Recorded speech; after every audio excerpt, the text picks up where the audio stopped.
साथीहरु नमस्ते, स्वागत छ आजको हाम्रो यो नयाँ भिडियोमा। आज चाहिँ हामी तपाईलाई के विषयमा जानकारी दिन जाँदैछौँ भने यो गियर सिट सम्बन्धी चाहिँ तपाईलाई हामीले जानकारी लिएर आएका छौँ।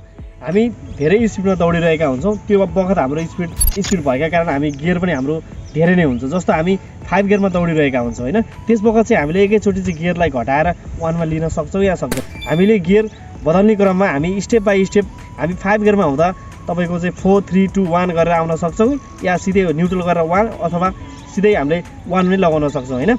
यो विषयमा चाहिँ हामीले तपाईलाई जानकारी लिएका छौँ। आउनुस् अब भिडियोलाई पुरा हेरौँ। अब साथीहरु हामीले चाहिँ यो तपाईहरुलाई गियरमा देखाइरहेका छौँ है। अब फर्स्टमा चाहिँ यो गियर के हो भन्दाखेरि हाम्रो अहिले चाहिँ न्युट्रलमा छ। अब हामीले मेन कुरो के बुझ्नुपर्ने हुन्छ नि, हामीले मेन भनेको पोइन्ट बुझाउन खोजेको के हो भने 5 गियरमा भएको गाडीलाई फर्स्ट गियरमा लिएर एकैचोटी आउन सक्छौँ सक्दैनौँ। हामी स्टेप स्टेप त मजाले आउन सक्ने भयो। यो कन्फ्युजन हो कि फर्स्ट गियर एकैचोटी आउन सक्छौँ सक्दैनौँ है। अब यसमा के हुन्छ भने फर्स्ट गियर आउन सक्छौँ आउन नसक्ने भन्ने हुँदैन, तर हामीले त्यसका लागि हामीले स्पिड लिमिट पनि त मिलाएको हुनु पर्यो हैन। हामी सपोज तपाईहरुलाई उदाहरण दिउँ कि हामी 5 गियरमा गाडी कुदाइरहेका छौँ है।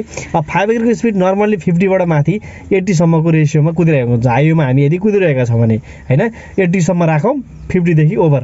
अब 50 देखि ओभर हिँडिरहेको गाडीलाई हामीले एकैचोटी 1 गियर लिएर आएर त्यसमा चाहिँ क्लच छोडिदियौँ भने त्यो गियरको अब 1 गियरको स्पिड भनेको 10 मात्रै हुन्छ हैन। अब 10 स्पिडमा हामी आइपुग्नको लागि त हामीले ब्रेक पनि युज गरेको हुनु पर्यो। भनेपछि हामीले एकैचोटी आउन सक्छौँ, गियर नआउन सक्ने भन्ने कुरा हुँदैन। तर हामीले चाहिँ स्टेप स्टेप आउनु एकदमै बेटर हुन्छ है। स्टेप स्टेप आयो भने एकदमै राम्रो हुन्छ है। अब जस्तो तपाईहरुलाई मैले देखाइदिउँ, जस्तो हामी अहिले यो त न्युट्रल छ, मैले देखाउन खोजेँ 5 गियर। अब यो 5 गियरमा हुँदाखेरि हामी सबैभन्दा राम्रो चाहिँ हामी हाम्रो स्पिडको लिमिट पनि हामीले मिलाउँदै ब्रेक युज गरेर स्पिडको लिमिट मिलाउँदै आएको हुन्छौँ। अनि त्यसपछि हामी सिधै यहाँबाट यसरी 4 आउन सक्छौँ, 3 आउन सक्छौँ हैन, 2 आउन सक्छौँ अनि त्यसपछि गएर 1 आउन सक्छौँ। त्यो एकदमै राम्रो भयो। तर जुन कुरो हामीले कन्फ्युज भएको विषय कि यति मात्रै हो कि हामी 5 गियर छौँ तर न्युट्रल गरेर सिधै 1 गियर आउनु पर्यो। यसरी आउँदैन क्लच छोडिदिने हो भने त हाम्रो यो गाडी एकदमै झ्वाक्का गर्छ हैन, मार पनि खाने कुराहरू हुन्छ हैन। त्यस्तो छ। तपाईहरुलाई अब हामी भिडियोमा देखाउँछौँ है एकचोटी चलाएर।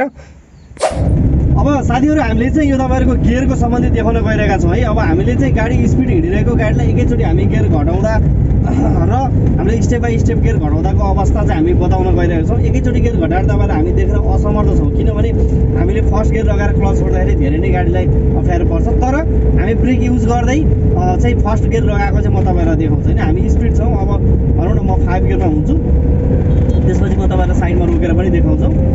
गाडी हाम्रो स्पिड छ है। अब हामी 5 गियरमा हिँडिरहेका छौँ। अब स्टेप बाइ स्टेप हेर्नुहोस् है। स्टेप बाइ स्टेप मैले कसरी गर्छु, पहिला हामीले ब्रेक लिएर अनि क्लच दिइसके पछाडि चाहिँ अब मैले 4 गरेँ, 3 गरेँ, 2 गरेँ, कन्ट्रोल पनि मेरो आफ्नो ठाउँमा छ हैन, कन्ट्रोल पनि छ।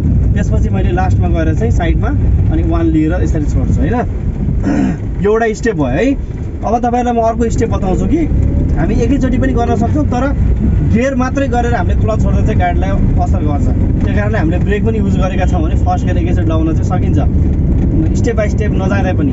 तर सबैभन्दा बेटर चाहिँ फेरि स्टेप बाइ स्टेप नै हुन्छ। त्यो कुरा तपाईहरुले ध्यान दिनु होला।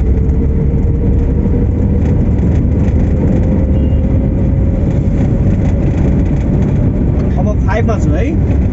गाडी अब मैले अलि अगाडि गएपछि साइड पनि लगाउँछु अनि त्यसपछि गर्न सक्छु।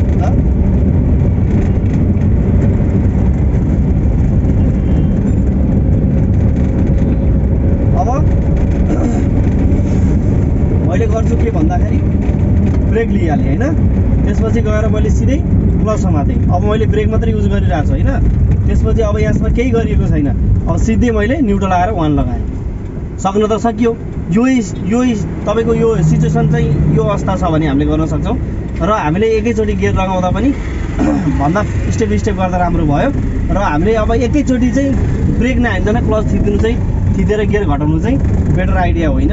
त्यो कारणले स्टेप बाइ स्टेप गर्नु होला। अब हस् साथीहरु, आजको हाम्रो यो भिडियोबाट चाहिँ बिदा माग्छु।